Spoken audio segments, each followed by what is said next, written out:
Welcome to our channel. तो आज के लेक्चर में हम देखेंगे हमारे पास ट्रायल पाथ एंड सर्किट क्या होता है। तो स्टार्ट करते हैं ट्रायल से। Trial is a walk.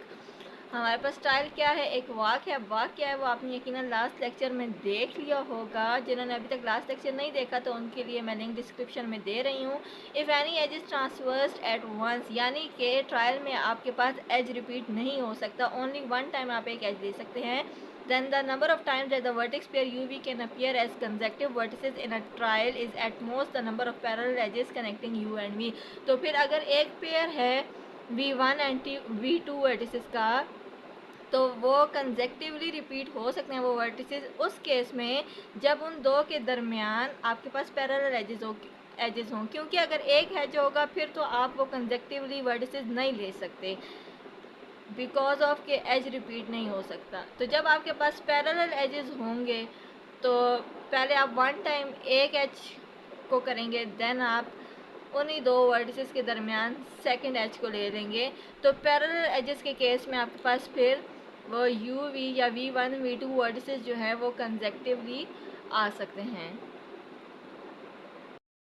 फिर हमारे पास आ जाता है पाथ। तो पाथ हमारे पास एक ट्रायल है जो कि आपने अभी पढ़ा है कि वो एक वाक है हमारे पास जिसमें हम एजेस रिपीट नहीं कर सकते। तो इसी तरह पाथ भी आपके पास सबसे पहले एक वाक आ गई है और फिर आपके पास उसमें ट्रायल की वजह से सेकंड कंडीशन ये भी आ गई कि आप एजेस भी रिपीट नहीं कर सकते। फिर आगे क्या आ जाता है कि if any vertex is visited at most once, यानी कि आप उसमें vertex only one time use करेंगे, वर्टिसेस भी अब रिपीट नहीं हो सकते।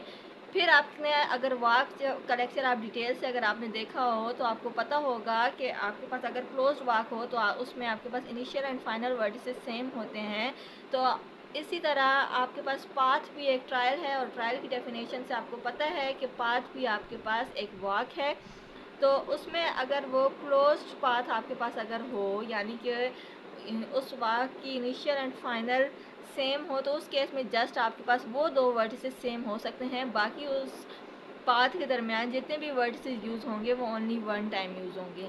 तो फिर नेक्स्ट आपको ये क्या कह रहा है कि जो आपके पास क्लोज पाथ होगा, यानी कि जिसमें आपके पास initial and final vertices same होंगे, तो उसको आप सर्किट कहेंगे। और जो वाक स्टार्ट हो रही है V1 वर्टिस से और एंड हो रही है another vertex, you can say V2 V10 और एल्स, तो उसको आप U माइनस V वाक कहेंगे या V1 माइनस V10 वाक कहेंगे।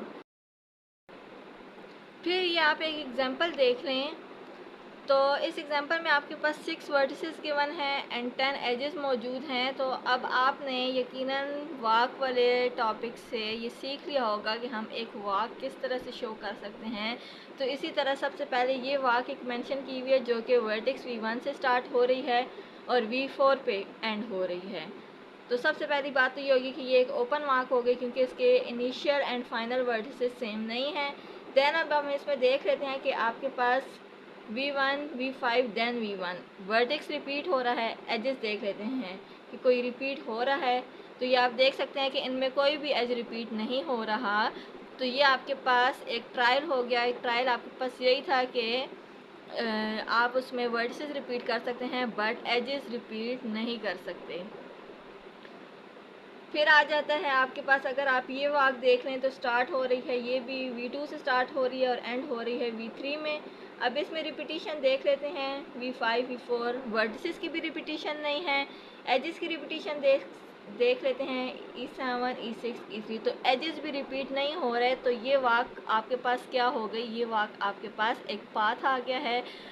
और फिर आपके पास आ जाए, अगर आप ये देखें तो ये वाक स्टार्ट हो रही है V2 पे और एंड भी हो रही है V2 पे। अब हम इसमें वर्टिसेस की रिपीटिशन देख लेते हैं कि वर्टिसेस आपके पास एक्सेप्ट फाइनल एंड इनिशियल के रिपीट नहीं हो रहे और एजेस भी देख लें तो रिपीट नहीं हो रहे आपके पास। तो इसका मतलब है कि ये आपके पास एक सर्किट है, यानी कि जो क्लोज्ड पाथ है उसको आप सर्किट कहते हैं क्योंकि इसकी initial and final vertices same हैं। तो ये आपके पास आ गया सर्किट। तो ये था हमारा आज का topic. Thank you very much. अल्लाह हाफिज़।